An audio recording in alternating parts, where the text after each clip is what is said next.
Hey guys! Oh my god, I just have to tell you about the most ridiculous thing that happened to me last week. Like, I'm still trying to process if this was real, or if I'm living in some weird teenage rom-com nightmare. So there's this guy in my class, Jake. He's not like super popular or anything, but he has this amazing way of drawing dinosaurs in his notebook during math class. I mean, who doesn't fall for a guy who can draw a T-Rex eating a pizza, right? I've had the biggest crush on him since the beginning of the semester. Anyway, last Monday I finally worked up the courage to actually talk to him.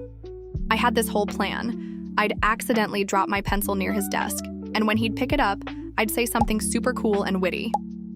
You know, typical foolproof middle school strategy. But here's where things get absolutely insane. Right when I was about to execute my master plan, my best friend Sarah comes running into the classroom crying her eyes out. And guess what? She's sobbing because her pet iguana, Mr. Scales, has fallen in love with her sister's pet chameleon, and now he won't eat his favorite crickets anymore. Like, what even? I know, you're probably thinking, what does this have to do with Jake? Well, hold on to your seats because this is where it gets completely bonkers. Jake apparently is some kind of secret reptile whisperer. The moment he heard about Mr. Scales' love crisis, he jumped up from his seat and declared that he could help. According to him, his grandmother was a famous lizard relationship counselor in Peru. I'm not even kidding.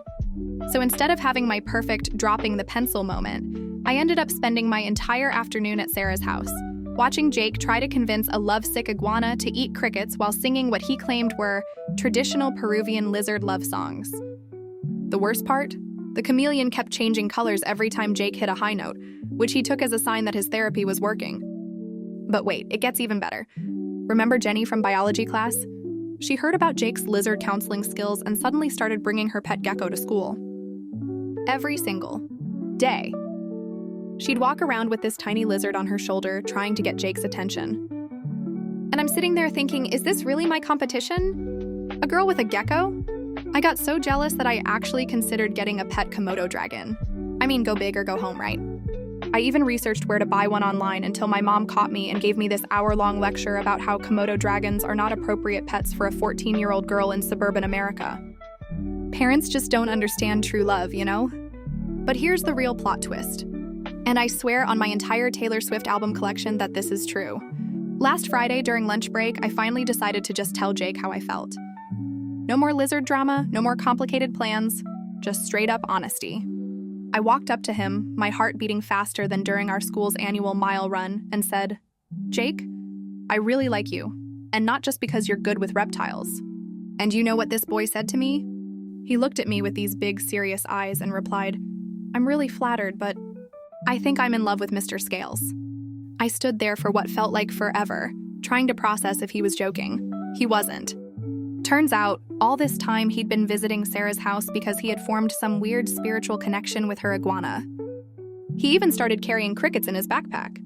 So now I'm sitting here telling you this story, while Jake is probably somewhere writing poetry about his lizard soulmate.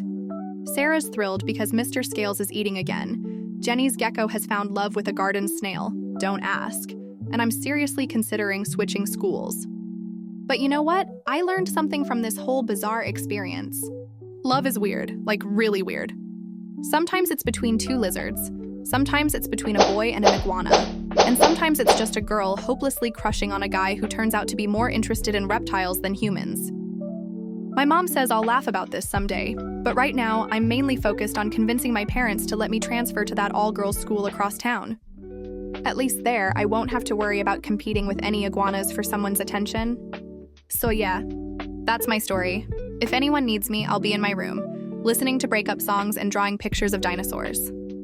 Not because I miss Jake or anything, I just think I might actually be better at drawing them than he was. Plot twist, right?